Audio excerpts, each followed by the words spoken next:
이 스포츠 분야와 문화예술이 우리 국민들에게 그 정서적으로 다가가고 공감을 불러일으키는 그런 능력이 가장 큰 거죠.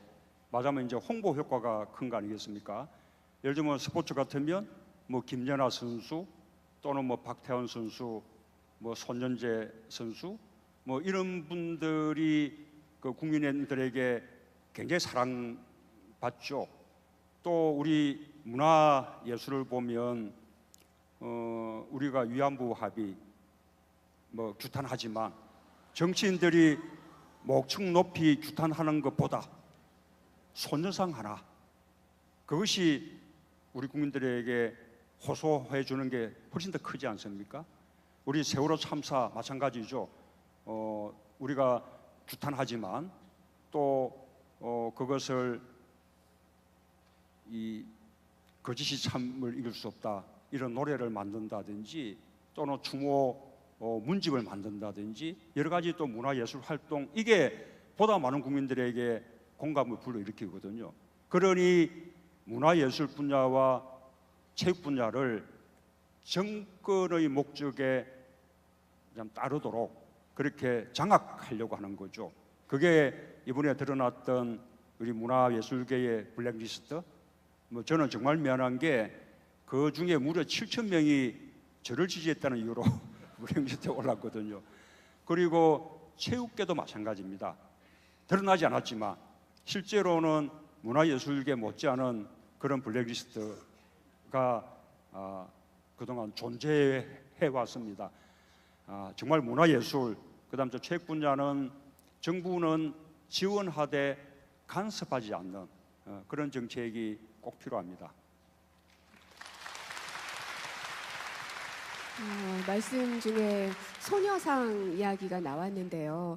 호 교수님, 아무래도 한국과 일본 사이에 생겨난 문제이기 때문에 생각이 좀 있으실 것 같은데요. 예, 그 역시 부산이라고 하면 요새는 굉장히 화제화되어 있는 것은 바로 소녀상 아닙니까? 네, 저는 서울에 있는 소녀상, 거기 서울 일본 대사관 앞에 있는 소녀상에게는 몇 번이나 가서 거기 학생들하고도 같이 가서 거기서 강의도 몇 번 했습니다. 네, 오늘 여기에 오는 도중에서 부산 정용사관 앞에 있는 소녀상 들러서 오려고 했는데 시간이 좀 없어서 돌아갈 때 좀 들러서 갈까 생각하고 있습니다. 네, 아무튼 박근혜 정부가 했던 한일 위안부 합의, 그것을 대표님께서 어떻게 보시는지, 그리고 일본하고의 외교는 그런 위안부 문제뿐만이 아니라 굉장히 다양하게 있지 않습니까? 그런 대일 외교에 대해서 또 어떻게 기조가 어떻게 있어야 되는지 그런 식으로 생각하시는지, 그런 부분 좀 말씀 듣고 싶습니다. 우선 위안부 합의는 우리 호 교수님 생각은 좀 어떻습니까?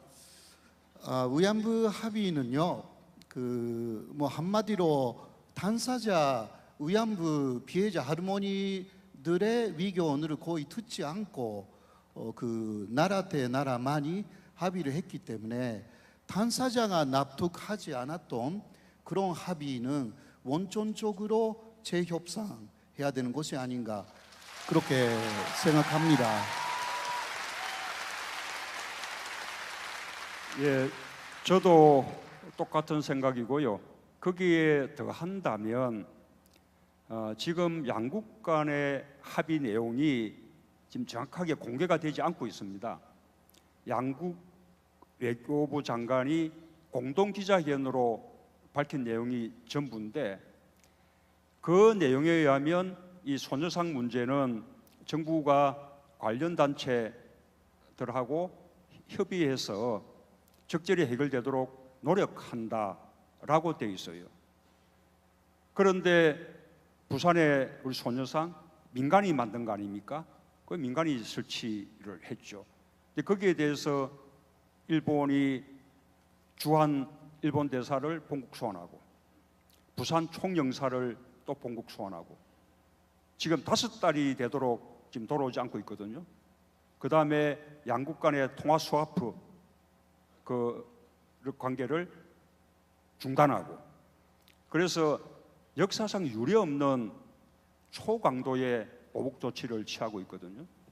그러니까 이렇게 보면 우리 정부가 발표한 내용대로라면 일본이 손상 문제에 대해서 이렇게 발끈할 이유가 없는 거예요. 그런데 일본은 마치 우리가 10억 엔이라는 돈을 받고 사기친 것처럼 그렇게 주장을 하고 있거든요. 그런 거 보면 정부가 밝힌 것 이상의 어떤 이면 합의가 있는 것으로 보입니다. 역시 정권 교체하면 그 한일 위안부 합의가 그렇게 졸속으로 이루어졌던 경위, 그리고 정확한 어떤 합의 내용, 또 그에 대한 책임, 이런 걸 제대로 규명해야 된다고 생각하고요.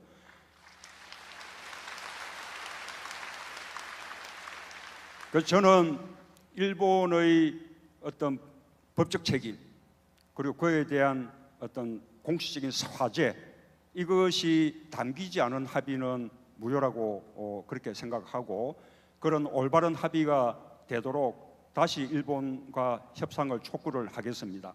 그러나 아까 말씀대로 그것을 한일 간의 외교의 전제 조건으로 삼아서 그 문제가 풀리지 않으면 한일 간의 일체의 다른 협의를 하지 않는다, 이런 자세는 바람직하지 않다고 생각합니다. 두 가지 트랙으로 우리 위안부 문제를 비롯한 과거사 문제에 관한 협의는 별도로 노력하고, 또 한일 관계를 보다 미래지향적으로 발전시켜 나가기 위한 노력은 또 별도로 해 나가는, 이것이 바람직하다고 생각하는데 동의하십니까? 예, 전적으로 동감합니다. 아무튼 한일 관계는 위안부 문제뿐만이 아니라 굉장히 많은 문제가 있는 거 아닙니까? 그래서 위안부 문제가 해결되지 않으면 다른 것은 전혀 협상하지 않겠다, 이렇게 가는 것은 전산적인 외교가 아닌 것이고요.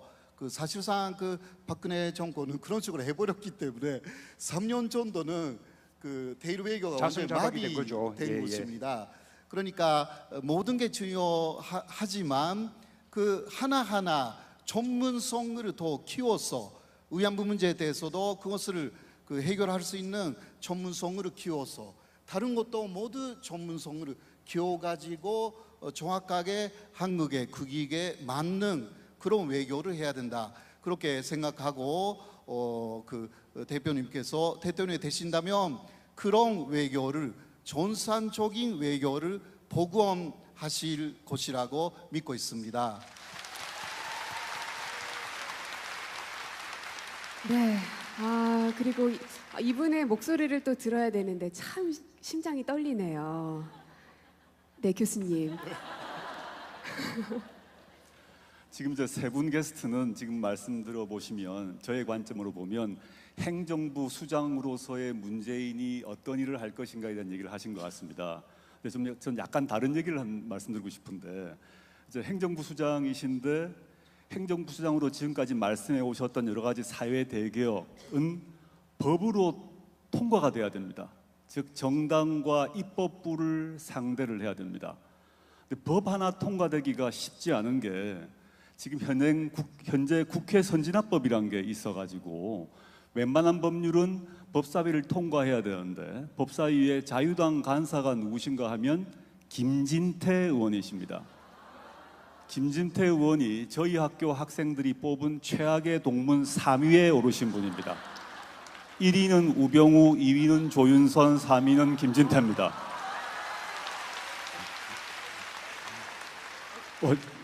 김진태 의원이 법사위에서 자유당 간사로 버티면서 합의를 안 해주시면 난감한 일이 발생을 하지 않습니까? 근데 이런 이제 지금 야당이 국회의원석이 매우 많아졌다, 그럼에도 불구하고 법 하나 통과되기가 쉽지 않다 보니까 어떤 얘기도 나오나 하면 언론에서 보셨겠습니다만은 안희정 지사님 같은 경우는 그 자유당과 대연정을 해서 하겠다, 이런 말씀도 하시는 것 같습니다. 이런 상태에서 우리 문재인 전 대표님 같은 경우는 이런 행정부 수장으로서 자신의 정책을 펼쳐 나가는데 그것은 법을 통과해야 된다 말입니다. 이때 그럼 이런 악조건의 상황을 어떻게 돌파하실 건지 여쭈고 싶습니다. 예, 너무 어려운 질문을 제가 지금. 이 정권 교체하고 나면 여소야대가 될 텐데 그 어려움을 어떻게 극복해 나갈 것이냐 이제라고 이제 하는 그 걱정 속에 뭐 협치를 해야 된다 또는 뭐 연정을 해야 된다 또 그 가운데는 또 뭐 대연정까지도 필요하다 이런저런 이야기들이 있는데 우선 그에 대해서 우리 조 교수님 한번 또 소개를 한번 듣고 싶습니다. 이제 공 넘기기를 이제 하셨는데요. 그러니까 많은 분들이 지금 언론 논쟁을 막 하지 않습니까? 보면 그 개념 정리를 좀 해야 될 것 같습니다. 제가 대학 선생이다 보니까 통상 대연정, 대자가 들어간 연정은 그 야당과 여당, 즉 지금 현재 보면 더민주, 그 다음에 국민의당, 정의당 플러스 그 다음에 자유한국당, 바른정당과 같이 내각을 구성한다는 거죠. 아주 통합적으로 보입니다. 근데 저는 개인적으로 반대하고 있습니다. 저는 이제 자유한국당과도 바른정당과도 대화를 해야 한다고 생각합니다. 그와 별도로 그와 그 문제와 관계없이 대화를 하고 협의를 하고 협상을 하고 설득을 하는 것은 언제까지 해야 되는 거죠. 그런데 내각을 공동으로 형성해서 공동정부를 거기까지 만든다고 하게 되면 합의가 돼야 되거든요. 우리가 이 공동정부가 이루어질 목표가 합의가 돼야 되는데 전 딱 하나가 의문스럽습니다. 자유한국당이 합의해줄 개혁의 내용이 무엇인지 모르겠습니다. 경제민주화 동의한 적이 없습니다. 특검 연장 당연히 동의한 적이 없습니다. 공수처 동의한 적이 없습니다. 그럼 자유한국당이 동의하는 개혁의 내용이 뭔지를 모르기 때문에 그건 개혁 정부가 될 가능성이 매우 낮다고 저는 생각하고 있습니다.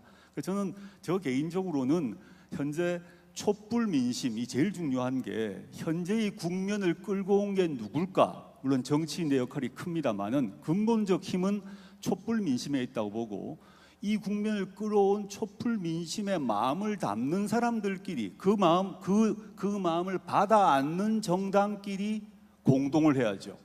그렇지 않은 정당과도 대화를 해야 됩니다. 우리 악마와도 대화를 해야 되고 뭐 가장 나쁜 사람하고 대화를 해야 되죠. 김진태 의원과도 대화를 해야 되죠. 그렇지만 그와 이 공동으로 나라를 운영한다. 이건 아니지 않는가 하는 게 저희 생각입니다. 예, 그렇습니다.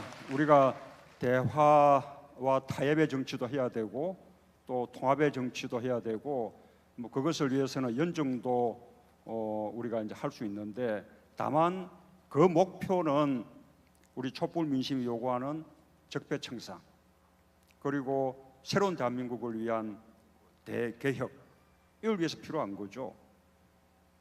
연정 때문에 적폐청산을 절반만 하기로 한다든지 연정 때문에 개혁도 절반만 하기로 한다든지 이렇게 타협한다면 그것이 무슨 의미가 있겠습니까? 그래서 우선은 원래 대연정이라는 것도 독일에서 지금 하고 있는데 처음부터 대연정을 한 것이 아닙니다. 원래 출발은 소연정이죠. 독일의 삼민당 같은 경우는 녹색당 또는 김민당 같은 경우는 기사당 이런 정당과 소연정으로 과반수가 가능하면 소연정을 하는 것이고 이 소연정이만 가지고는 과반수가 되지 않을 때 그때 부득이 대연정을 하는 것이거든요.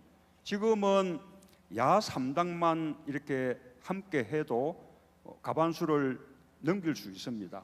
그래서 우리가 개혁을 위해서 적폐청산을 위해서 야 3당 간의 소연정 저는 얼마든지 할 수 있다고 생각하고요. 그러나 그것을 넘어서서 자유한국당까지 함께하는 대연정은 그것은 적폐청산이든 개혁이든 불가능하게 만들 것이라고 저는 생각하기 때문에 그에 대해서는 반대하는 입장입니다. 이 국회 선진화법 때문에 자유한국당의 협조까지 받아야만 뭘 할 수 있는 거 아니냐, 뭐 이제 그런 이제 주장들을 하는데 저는 그것은 대통령이 가지고 있는 많은 권한들을 제대로 행사하고 또 우리 국민들 지금 우리 촛불을 들고 있듯이 강력한 국민들의 지지가 있다면 저는 얼마든지 도표낼 수 있다고 생각합니다. 제가 한마디만 네. 그 대표님 말씀하셨는데 한마디만 첨언을 하자면 선거가 17년만 있는 게 아니라 18년에 지방선거 있고 20년에 총선이 있습니다. 저는 그 박근혜 최순실 일당을 비호하는 정치 세력은 이 17년 외에 18년, 20년에도 심판을 받아야 한다고 생각이 듭니다. 즉 총선이 아직 지금 우리가 총선을 같이 할 수가 없기 때문에 이 김진태 의원 같은 분이 이제 병목을 쥐고 계신데 이번으로 끝날 문제가 아니다. 18년, 2000년까지 선거를 꼬박꼬박 해서 우리가 지금 이 현재 문제가 진보 보수의 문제가 아니라 원칙과 반칙, 상식과 몰상식의 세력인데 박근혜 최순실 일당을 옹호하는 정치 세력이 진보건 보수건 관계없이 그 옹호한 세력이 여의도에 있다는 그 자체가 우리 대한민국 국민에 대한 모욕이라고 저는 생각합니다. 네. 이렇게 뜨거운 이야기들을 듣다 보니까 시간이 막 훌쩍훌쩍 지나가고 있는데 이제부터는 짧게 질문해 주시고 또 짧게 답해 주시기 바랍니다. 예. 또 교수님, 예, 먼저 질문해 주시죠. 아니, 뭐 좋죠? 예. 제가 초반에 마이크를 안 잡다 보니까 뒤에 온 것 같습니다. 제가 대표님께 마지막 질문 드리고 싶은데요. 그 뭐냐면 이제 대통령 이제 후보로 나가시고 그 행정부의 수장이 되시게 되면 5년제 대통령이 되십니다. 그런데 5년제 대통령은 실제 임기 후반이 되게 되면 힘이 떨어집니다. 뭐 아무리 잘하셔도 차기 주자가 등장을 하기 때문입니다. 그러면 5년 동안의 개혁은 초기 2년 반 사이에 끝을 봐야 됩니다. 지금 17년, 18년 정도밖에 없는데 제가 질문 드리고 싶은 두 가지입니다. 하나는 그 집권을 딱 이번에 하신다고 우리가 상정을 해보면 1년 사이에 뭘 하실 거냐, 가장 중점 두고 싶은 게 뭐냐 하나 여쭤보고 싶고요. 두 번째, 저의 개인 생각으로는 현재 우리 사회에 쌓인 적폐가 문재인 정부 5년으로 해결될 것 같지가 않습니다. 저는 제가 정년퇴임이 65세인데 제가 정년퇴임 할 때까지 적폐 청산도 하고 사회 개혁을 해야 될 것 같습니다. 대략 한 15년 이상. 그 방안이 무엇인지 여쭤보고 싶습니다. 그래서 말씀대로 과거에 우리가 민주정부 10년을 해봤는데 10년만으로 우리 세상이 바뀌지 않거든요. 바뀐 것 같았는데 정권이 바뀌니까 금방 과거로 되돌아갔죠. 말씀하신 대로 10년이 아니라 정말 15년, 20년, 30년 계속돼야만 우리 사회의 여러 가지 무상식하고 비정상적인 이런 모습들을 근본적으로 바꿔낼 수 있을 거라고 생각합니다. 그래서 저는 새 시대의 첫 차가 되겠다, 그렇게 이제 말씀드리고 있는데, 그게 무슨 뜻인가 하면 우리 당에 좋은 후보군들이 많잖아요. 지금 경쟁하는 후보들도 좋은 분들이고, 또 지금 그동안 뭐 불출마 선언을 한 우리 박은순 시장이나 또 김부겸 의원이나 다들 차세대 지도자가 될 만한 그런 분들이거든요. 또 호남에도 출마 선언하지 않았지만 거기에 단체장을 하고 있는 이런 분들, 참 좋은 분들 많습니다. 이런 분들과 저는 함께 정권 교체내고 또 함께 정권을 운영하는 그런 공동정부처럼 해나갈 생각입니다. 그분들 다 국정 경험 이렇게 가지게 해서 또 그분들이 다음 정권 이어나갈 수 있게끔 그런 토대를 마련해 주는 것이 첫 차가 해야 될 역할이라고 생각하거든요.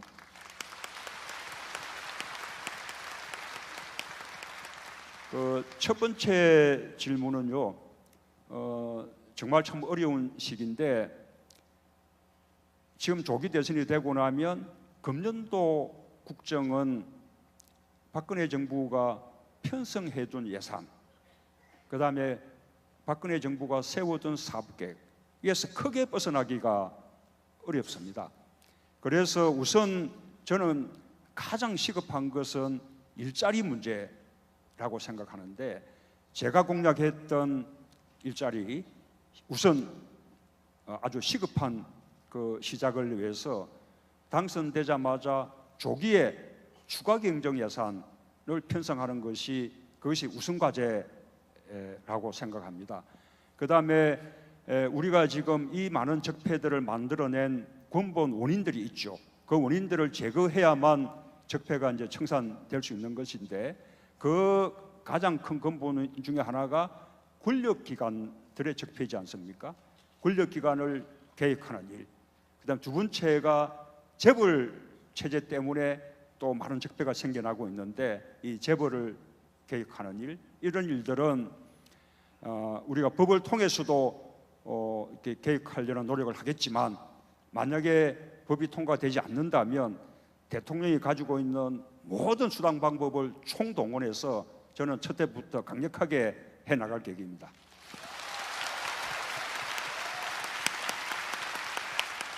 네, 그리고 이승우 교수님. 예, 오래 기다렸습니다. 참 큰 틀에서 거국적인 이슈를 가지고 이렇게 말씀들을 하시기 때문에 제가 드릴 수 있는 건 어찌 보면은 지엽적으로 들릴 수 있겠습니다만, 사실상 이 모든 것이 우리 개개인의 건강 아니면 이게 무슨 의미가 있겠습니까, 여러분? 그렇지 않습니까? 그래서 저희가 건강한 삶을 살 수 있도록 국민들이 열심히 상쾌하게 즐겁게 인생을 살기 위해서는 사실은 체력이 뒷받침돼야 되는데, 지금 그동안 보면은 이제 정부가 주도하는 체육들이 많았단 말입니다. 근데 이제 요즘 트렌드가 국민들이 원하는 것은 사실 밑바닥에서부터 생활체육입니다. 사실 국민들이 어떤 민간 주도의 체육을 굉장히 원하는 그런 경향이 있거든요, 지금은. 그래서 거기에 대해서 어떤 그 특별한 계획을 가지고 계신지, 우리 국민들이 열심히 좀 건강하게 살 수 있도록 뭔가 배려할 수 있는 어떤 맞습니다. 정책을 지금 가지고 계신지요? 우리 지금까지 우리 정책은 엘리트 체육 위주였거든요. 하자면 우리 훈련촌, 태능 선수촌 이런 거 만들어서 대표 선수들이 1년 내내 합숙하는 나라는 대한민국밖에 없습니다. D-300 이렇게 시작하죠. 그렇습니다. 심지어는 바둑이 우리 아시안 게임 종목으로 채택된 적이 있었는데, 그때 프로 그 바둑 기사들조차도 그 선수촌에 입촌해서 합숙 훈련을 했거든요. 이번에 이 최순실 게이트의 가장 핵심이 정유라 그 문제인데, 물론 정경유착이고 그 속에 담긴 부정부패죠. 그런데 그 배경 속에는 금메달 하나를 위해서 그렇게 투자해야 된다. 그게 백수십억이에요. 그런 게 깔려 있는 거 아니겠습니까? 우리 국민들이 알지도 못하는 마장 경기, 그 금메달 하나를 위해서 그렇게 하자면 국가 권력이 그걸 뒷받침해주고, 삼성이라는 그 세계 최일류 기업이 그게 백수십억 맞아면 밑돈을 대고 그런 거죠. 이제는 금메달 하나가 중요한 건 아니죠. 우리 국민들의 생활체육이 훨씬 중요한 거고요.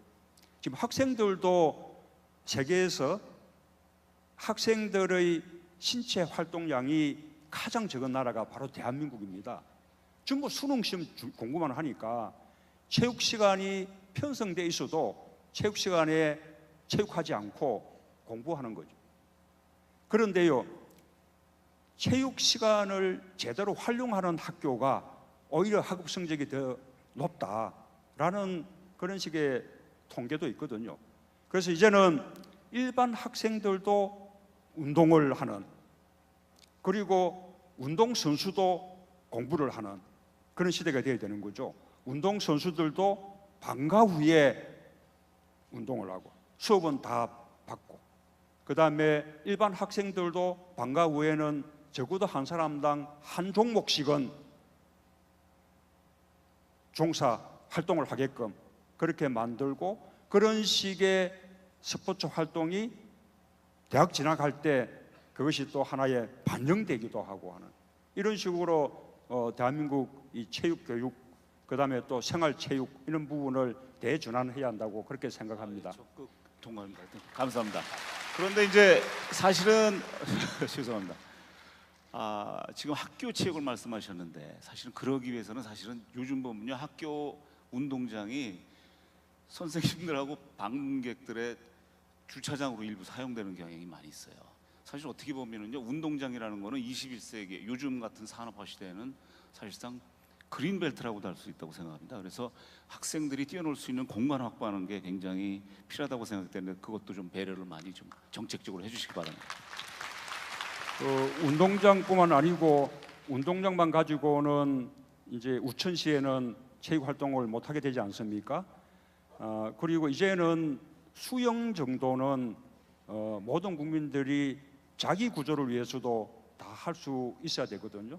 초등학교에마다 적어도 어떤 복합 체육 시설 같은 것을 만들어서 학생들은 일과 시간 중에 수영을 배우고 그 다음에 방과 후에는 지역 주민들이 그것을 수영장으로 그렇게 이용하고 그렇게 하면 충분히 그 수익으로 그 유지 관리가 가능합니다. 지금 미국이 그렇게 하고 있거든요. 예, 우리도 방금 그런 정책만큼은 아주 조금 신속하게 도입을 해야 할 것 같습니다.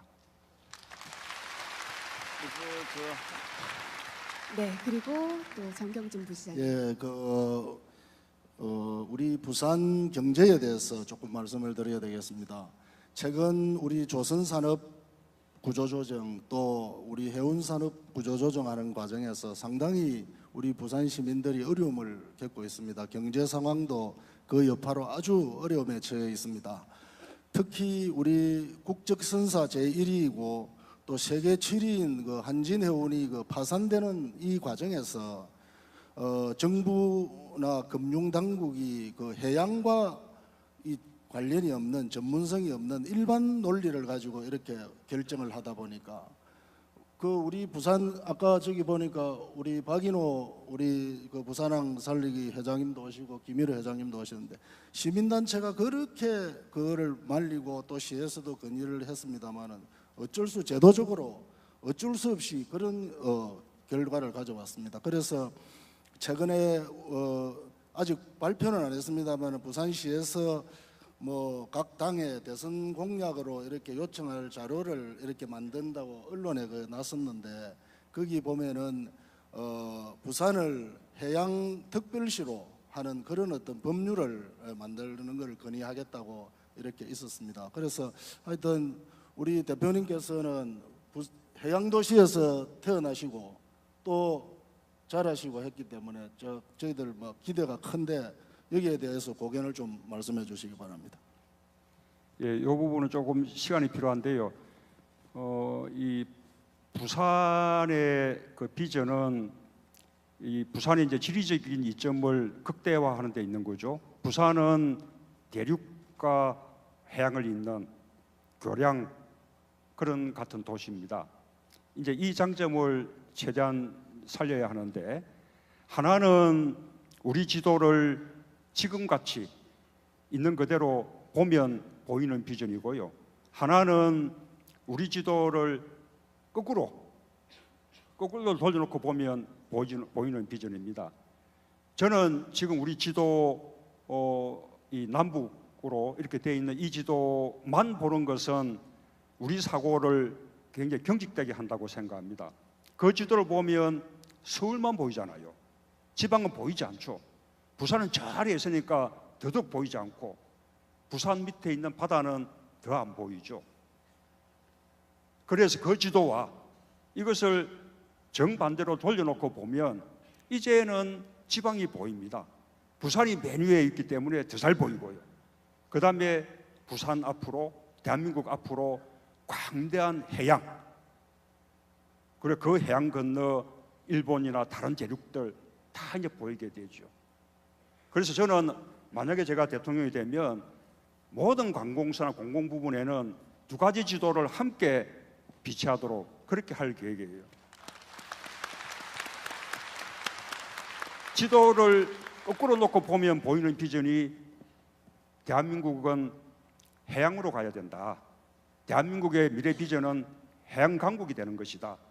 그 비전 속에서 부산의 또 비전은 부산이 해양 수도가 되는 것이다. 예, 그렇게 발전시켜 나갑니다. 해양 수도라는 것은 꼭 특별법이 필요한지 여부는 저는 또 판단해 봐야겠는데요. 특별법이 아니더라도 해양에 관한 해운, 항만, 수산, 해양 스포츠, 해양 관광 또는 뭐 해양 문화, 해양 비즈니스 이런 바다와 관련된 모든 것의 중심 역할을 하는 것이 그것이 이제 해양 수도거든요. 이것은 국가 균형 발전을 위해서도 필요합니다. 지금 서병수 시장이 주장하고 있지만 서병수 시장에게 지재권이 있는 것이 아닙니다. 이것은 2002년 대선 때 노무현 당시 대통령 후보가 공약했던 거고 참여정부가 추진했던 겁니다. 그 전까지는 서울 집중의 일극 체제였는데 이것을 지방으로 분산하는 다극 체제를 만들어야 된다. 그래서 서울은 경제와 문화 수도로 남고 충청권은 행정 수도, 그 다음에 광주의 문화 수도, 그리고 부산은 해양 수도 이렇게 해서 다 추진을 했죠. 행정 수도는 헌법재판소 위헌 판결 때문에 행정 수도로 가지는 못했지만 세종특별시를 행정 중심 도시로 만들었고요. 또 광주도 그 뒤에 이명박 박근혜 정부가 제대로 하지 않았지만 아시아 문화 중심 도시 사업을 통해서 아시아 문화전당이라는 정말로 세계적으로 자랑할 만한 시설을 만들어냈거든요. 앞으로 콘텐츠만 제대로 채워 넣으면 거기가 문화 수도 역할을 충분히 할 수 있습니다. 우리 부산도 해양 수도를 만들기 위해서 부산 신항을 확충하고 또 북항 재개발 계획을 세웠던 거죠. 이 북항 재개발 이 지역만 제대로 활용해도 거기에 해양 비즈니스의 중심 센터로 그렇게 만들어낼 수 있습니다. 자, 그것이 다음 정부가 해야 될 또 제가 꿈꾸는 첫 번째 우리 부산의 미래 비전이고요. 두 번째 비전은 뭔가 하면 지도를 바로 놓고 보는 건데 우리 부산은 철도 종점, 고속도로의 종점, 신항만이라는 세계 굴지의 항만을 가지고 있고 그 다음에 또 신공항 지금 건설되고 있고 육해공의 그 물류 거점을 다 확보한 곳이거든요. 그런데 문제는 부산에서 출발하는 철도, 고속도로가 휴전선에 가로막혀서 대륙으로 가지 못하는 겁니다. 그래서 지금 대한민국은 비행기나 배를 타지 않으면 외국으로 갈 수 없는 그런 섬 같은 나라가 되어 있는 거거든요. 남북 관계를 풀어서 부산에서 출발한 철도가 시베리아 철도를 만나고 북한을 건너서 넘어서 그리고 그것이 가면 유럽으로 런던까지 갈 수 있는 것이거든요. 물론 목포에서도 마찬가지로 할 수 있죠. 또 그것이 중국의 1대1로 하고 만나면 중국 철도를 거쳐서 마찬가지로 유럽까지 갈 수 있고요. 그 자체만 가지고도 물류 비용이 3분의 1 이하로 떨어지게 됩니다. 엄청난 경제적 이익이 생기게 되는 거죠. 뿐만 아니라 그동안 해양을 통해서 수송되던 많은 해외의 물량들이 전부 부산항으로 다 몰리지 않겠습니까? 그래서 부산이 해양 물류를 모아서 대륙으로 보내는 물류 거점이 되는 거예요. 반대로 또 대륙의 물류들도 다 부산까지 와서 일본이든 호주든 다른 대륙으로 또 이어지는 이런 식의 물류 거점이 되는 것이고요. 이렇게 부산을 동북아의 물류 거점으로 만들어내는 것, 이것이 제가 꿈꾸는 부산의 두 번째 비전입니다.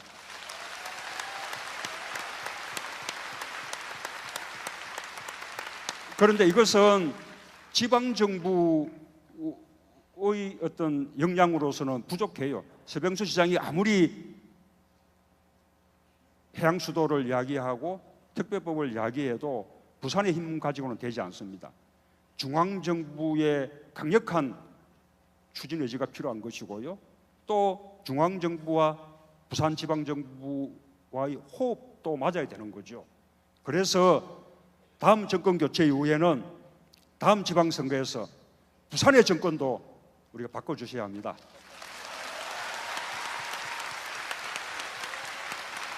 네, 역시나 이 각계 분야에 적체되어 있는 여러 가지 문제들 이런 것들을 해결하기 위해선 역시나 준비된 사람이 필요하겠구나 하는 생각이 다시 한번 들었습니다.